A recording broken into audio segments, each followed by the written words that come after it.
Hi and welcome to Valley View Retreat, our wonderful home here in the Sierra de las Nieves mountains in southern Spain. My name is Mark and welcome to the channel. This week, as promised, I'm going to look at where we stand with our solar system. It's 2 years old at the moment. I want to look at what it cost and the payback time for that. A quick look at some of the things that have actually happened this week, or at least to talk about. We've had torrential rain that's lasted for 2 days. We've had grey skies that have lasted for since before the last video, which is extraordinary. I've had to use the generator again to top up the batteries. That's twice now, 3 times this year, which is virtually unheard of. I think for the whole of last year I used it 9 times, something like that. Anyway, we'll get into that a little bit later.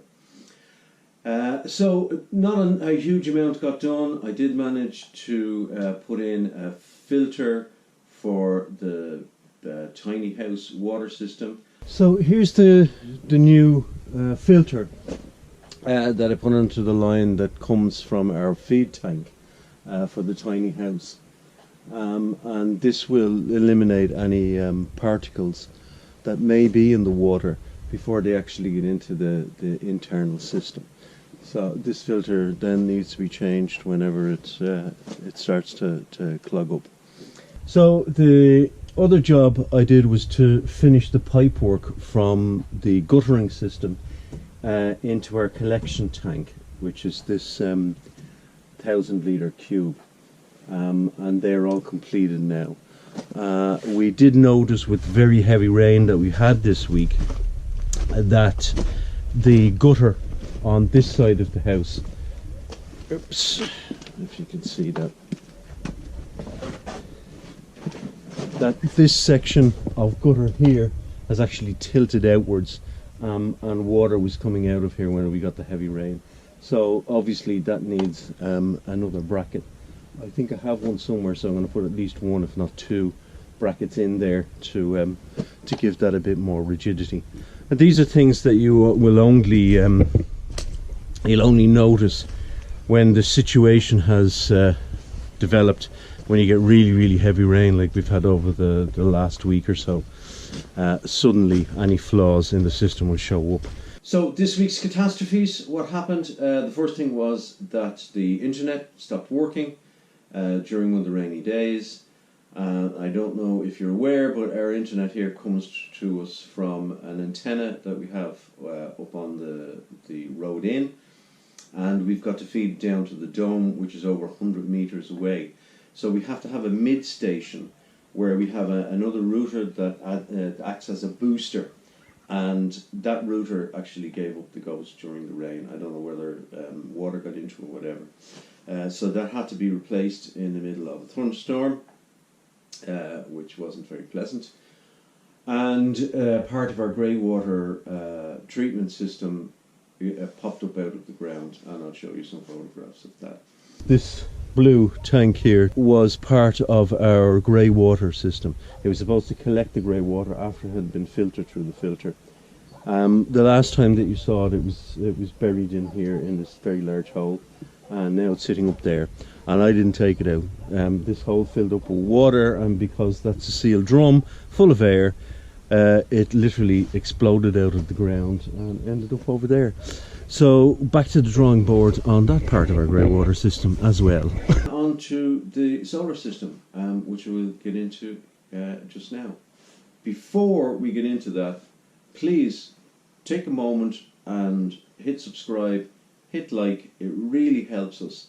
And these are difficult times. We'd really like to get to a point where we can make a few pennies from YouTube. I'm sure you can appreciate that. So do that now. Catch you in a moment. So let's talk about the solar system. There's a video that I did on our complete solar system, and I'll link that up here if you want to watch that first or afterwards, whatever. So our solar system consists of 4 330 watt solar panels, a 5 kilowatt 48 volt inverter, an expert inverter, and that's an inverter charger, and two Pylon-Tech 2.4 kilowatt lithium ion batteries. It's a very compact system, it doesn't take up an awful lot of space. So we bought the system in December of 2018, and it was fully installed and functioning by the beginning of January in 2019. So it's now been 2 years plus since the system was installed, about 26 months. And this is where we are with the system. I should mention this before we go into it. When we bought the system originally, we bought it with one 2.4 kilowatt Pylon-Tech battery, and we ran with that system for a year. And although it worked for us, and it worked for us very well, at the end of that year, we had Laurie's mum come to stay with us. And she's not somebody who would be used to living the way that we do and switching things off when you leave a room or whatever. So rather than be constantly telling her what to do or what not to do, we decided to get another battery, which meant that she could do whatever it was that she wanted and it shouldn't cause us any issues.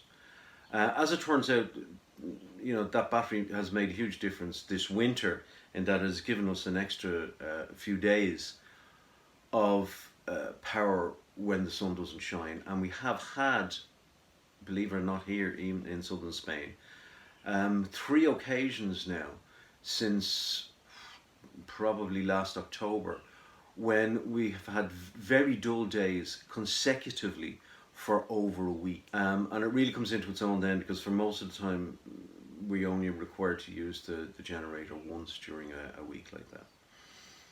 Okay, so let's get into the nitty-gritty of it. The first thing is that the initial install cost us €2,800. That included installing the 3 panels, which ran at about 100, or the 4 panels rather, which ran at about €185 each.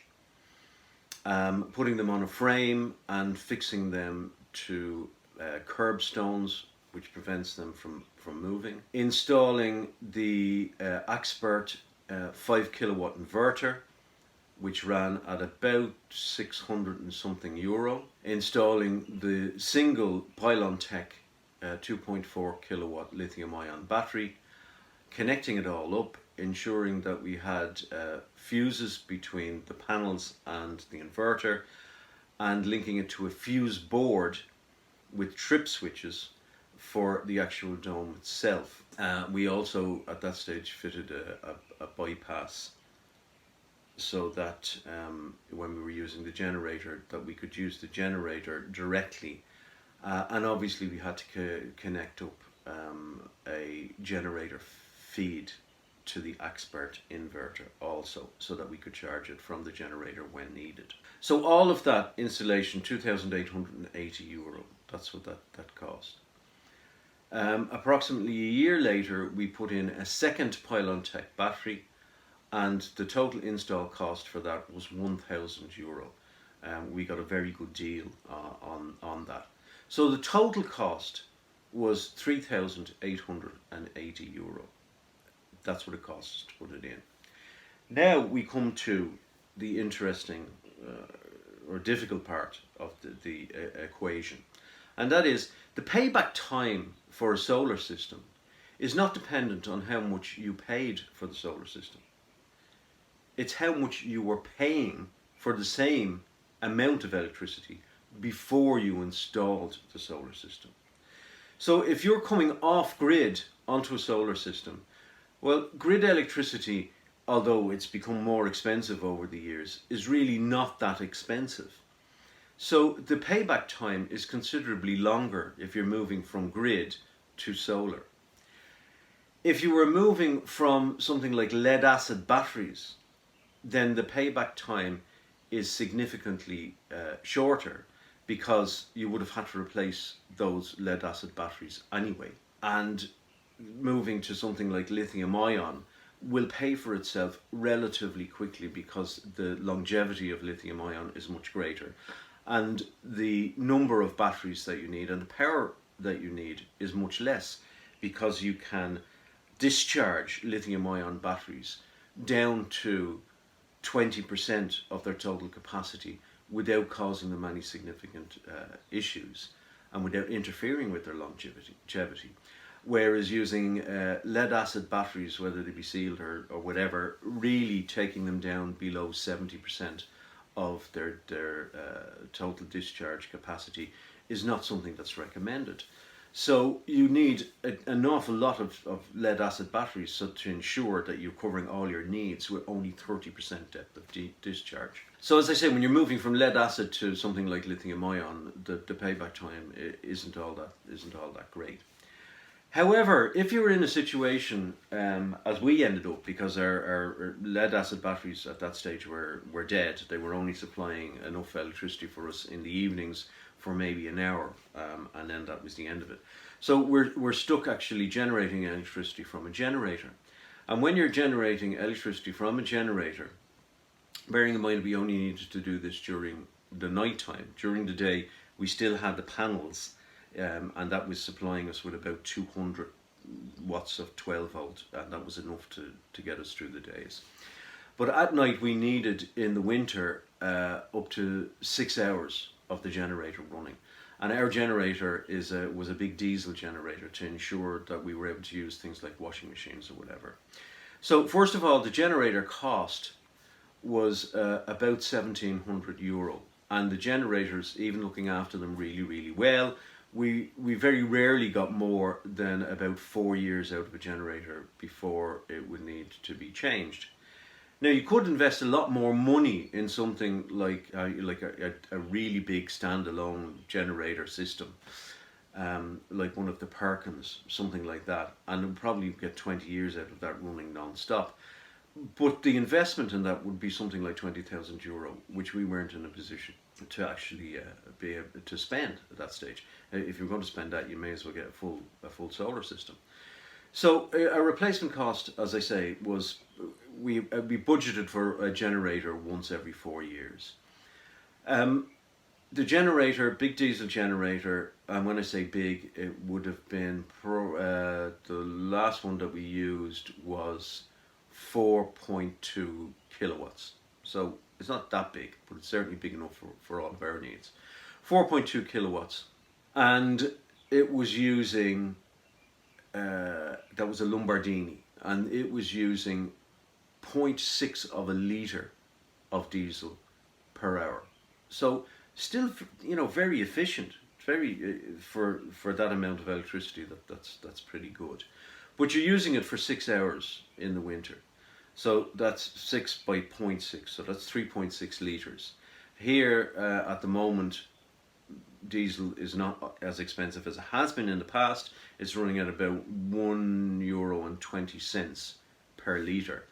But for the majority of the time of the year before we changed to the solar system we have now, diesel was running at nearly €1.50 per litre. When you look at the diesel that we were using, the replacement cost of the generator. Also, that generator needed servicing on an ongoing basis. So every couple of 100 hours it would need a complete oil change and an oil filter change. And then probably every 6 or 7 months there were other filters that needed to be changed, like the diesel filter would need to be changed, and the system itself would need to be cleaned and checked out and make sure that everything was okay. So there were maintenance costs as well. I'll put those up here. So that was the cost per year. If you look at that instantly, you will see that changing from a generator to a solar system is a no-brainer. It doesn't take that long for the payback. So as you can see from those figures, we were running at about €140 per month.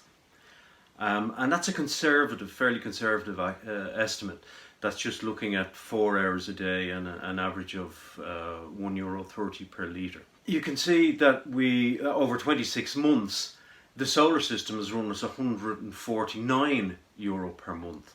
So it seems that we're like another €9 per month over 26 before we break even. But that's not the whole story. When we were running off our generator for 4 or 5 or 6 hours a night, obviously you can't run a fridge freezer that way. You couldn't run it for 4 hours and expect everything to stay cold when you're opening and closing the door. So we were forced to use a gas fridge freezer. Now, first of all, a butane fridge freezer is quite small. It's like a medium-sized fridge. It's only about that high and it has a tiny little freezer box at the top. And they cost an average of €1,000 to buy, so they're very, very expensive. And our ones used an average of 1 bottle every 3 weeks. And a bottle of butane averages around about €17. So we had to change it 17 times a year, and it was costing €17 per go. Once we got our solar system, we were able to get rid of the gas fridge freezer, buy a normal fridge freezer. Well, when I say normal, it's AAA rated and an inverter fridge freezer. But we got it on offer in one of the big stores for about €460, €470.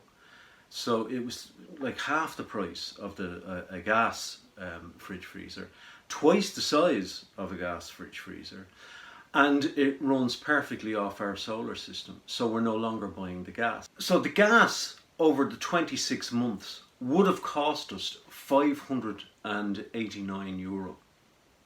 So that's how much we saved on the gas just for the fridge freezer. And that's not taking into account the massive convenience there is in having a normal sized fridge freezer and it working perfectly all through the summer, because the gas one didn't. When the temperature got up above 35 degrees here, the fridge basically stopped working and you'd have to use the little freezer part of it as a fridge. So 589, added that into the figures that we've already saved on the generator replacement, the diesel and all of that, and suddenly you see that we're well ahead of the game. Now, even factoring in a generator that we would have to have anyway in the replacement cost of that, which would be somewhere around about €400 to replace, because we only need a small generator now, because the only thing that generator is doing is topping up our batteries. And when you're using this type of system, you're really never putting more than 20 amps into the system. So that's 20 amps, and ours is a 48 volt system, so it's probably 56 volts would be the max that you'd be putting in from the generator. So that's 56 volts by 20 amps, and you end up at just 1100 and whatever it is watts. So the generator doesn't need to be any bigger than 2 kilowatts. And in actual fact, the guy that installed our solar system has obviously a solar system himself. He's a Spanish local guy, and he's set his inverter up so that it will only accept 15 amps from the generator. So it takes him longer to fully charge the batteries, but it means that he's running off a little 1 kilowatt generator that runs for pennies, and it may take him 5 hours to fully charge the batteries, but when the batteries are fully charged, that's it for another 3 days of no sun at all, or 4 days of no sun at all. And here it's rare that would actually happen. So you're using the generator very rarely. You can get by on a very small generator, and as long as it's an inverter generator with very, very clean output, the expert inverter will accept it without any problems. So yeah, even taking that type of generator into account, that would need to be replaced maybe every 4 or 5 years, and the very small amount of fuel that it uses, we're still in credit. So what have we learned from this? It really depends on what your expenditure is now as to how long it would take for a solar system to repay itself. That's self-evident. You don't need me to tell you that. For some people, particularly those that are having to use generators in order to supply their electricity, it really is a no-brainer. This type of a system will pay for itself very, very quickly. If you're on grid and moving to solar, I would assume that at that stage you're spending money not only to supply yourself, but hopefully to feed electricity back into the grid, and that will help speed up the payback process. If you're moving from something like lead acid, wait until your lead acid batteries have stopped supplying all of your needs, and then instead of replacing them with lead acid, have a serious look at lithium ion and what changes you would need to make in order to use the lithium ion. Their longevity is so much greater, and the capacities that you need are so much less in order to supply your daily needs. So well worth looking at, and maintenance free. You know, you're not doing anything with lithium ion. They're just sitting there, and as long as you keep the temperature, you know, reasonable, you don't totally discharge them, you don't overcharge them, there's no reason why they won't last for a decade.